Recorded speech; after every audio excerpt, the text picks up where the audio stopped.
Hey Revolution, I'm sure at this point you have gotten a chance to do something different while being social distancing, quarantined at home. Maybe you've been forced to do things differently. That's all true for me as well. The other night I got the chance to have a campfire.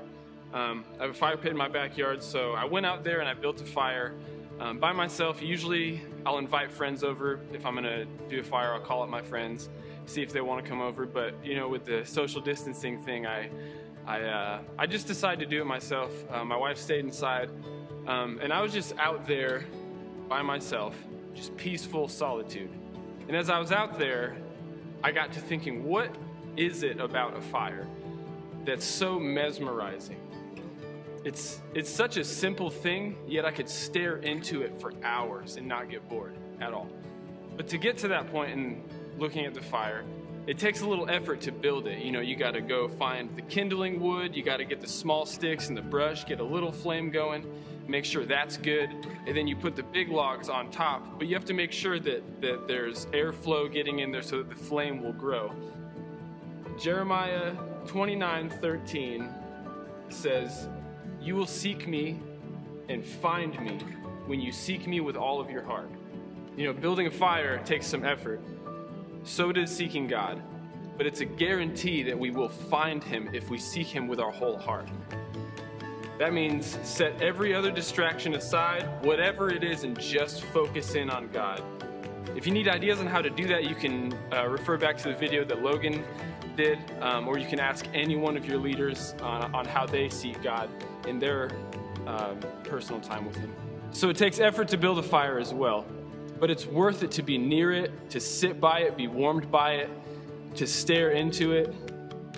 But after you've been sitting near it for a while, you know, you get up, you take some water, you put it out, you go inside. What do you notice about yourself? What do you notice about your hair, your clothes, your hands, all of you? Is that you smell like the smoke from the fire. Your friends the next day will know that you were by a fire last night because you smell like the aroma from it. So let's ask ourselves, let's draw a little parallel here. Am I getting close enough to God that after I leave my personal time with Him, do I carry His attributes? Do I have His thoughts, His heart, His joy? The list can go on. Or am I just telling people that I believe in God?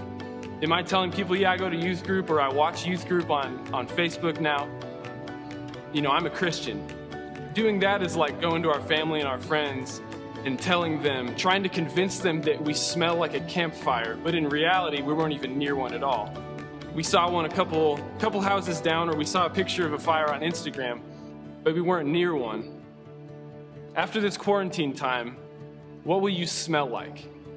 What will others notice about you?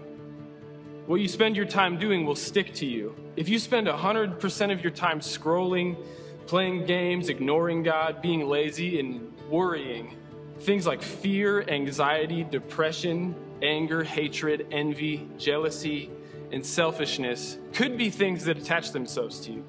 But if you spend real time with God, you'll find yourself having the attributes of His Spirit, which are love, joy, peace, patience, kindness, goodness, faithfulness, gentleness, and self-control.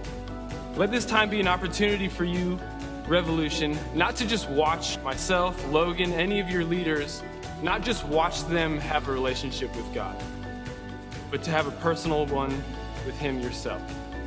I love you guys. I miss you guys. Be sure to keep up to date with all of our social media posts on YouTube, Facebook, Instagram, and stay connected to each other. Remember, just because we can't meet together doesn't mean we can't stay connected.